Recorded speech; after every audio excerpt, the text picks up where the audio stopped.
le calvaire n'en finit plus pour Paul Pogba. Alors qu'il peine à se montrer régulier sur le terrain en raison de ses nombreuses blessures, la star des Bleus, qui n'a plus été sélectionnée avec l'équipe de France depuis mars 2022, vient de connaître un nouveau coup dur.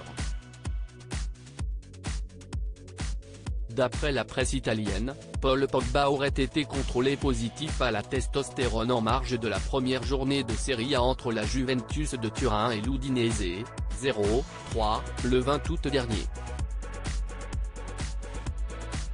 Une information rapportée par nos confrères de l'équipe ce lundi 11 septembre 2023, qui précise que le milieu de terrain de 30 ans n'était pas entré en jeu ce jour-là.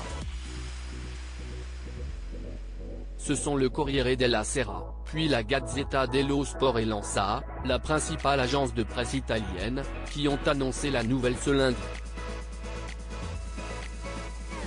Une annonce officielle de la Juventus de Turin, club que le champion du monde 98 a rejoint en 2022, il avait déjà joué sous les couleurs du club italien de 2012 à 2016, note de la rédaction, est désormais attendue. L'équipe rappelle que la testostérone, qui fait partie des produits dopants, participe au développement de la masse musculaire. Une mauvaise nouvelle donc, pour Paul Pogba. Une de plus, alors qu'il peine à se montrer régulier dans ses prestations sportives, il n'a joué que 8 rencontres avec la Juventus depuis son retour au club, note de la rédaction. La faute à ses blessures répétitives. En effet, les pépins physiques enchaînent pour le joueur tricolore, qui n'a plus joué avec les Bleus depuis mars 2022, victoire de la France 5-0 contre l'Afrique du Sud à Lille, note de la rédaction. La plus récente date d'il y a quelques jours à peine. Il est sorti en toute fin de rencontre contre Empoli, après avoir ressenti une douleur. Le lendemain, le centre médical de la Juventus précisait que les tests diagnostiques de Paul Pogba ont exclu les lésions musculaires et ont mis en évidence une légère surcharge du muscle semi-membraneux de la cuisse droite, tandis que Federico Gatti a signalé une entorse de la cheville gauche.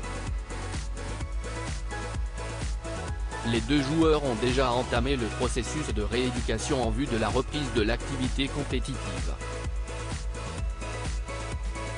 Celui qui a également été gêné ces derniers mois par ses problèmes extrasportifs, notamment avec son frère Mathias, viendrait toutefois d'exprimer à Al Jazeera sa volonté de ne pas renoncer. « Je veux montrer aux gens que je ne suis pas faible.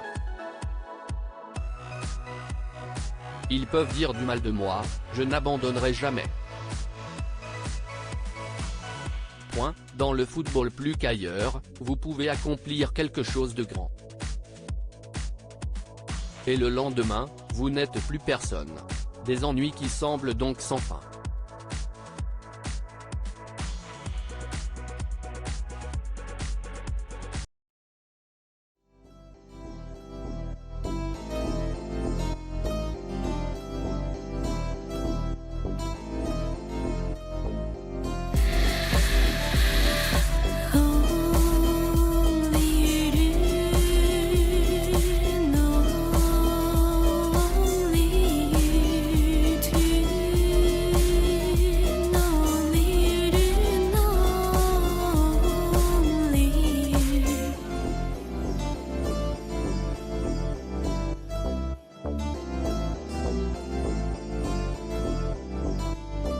To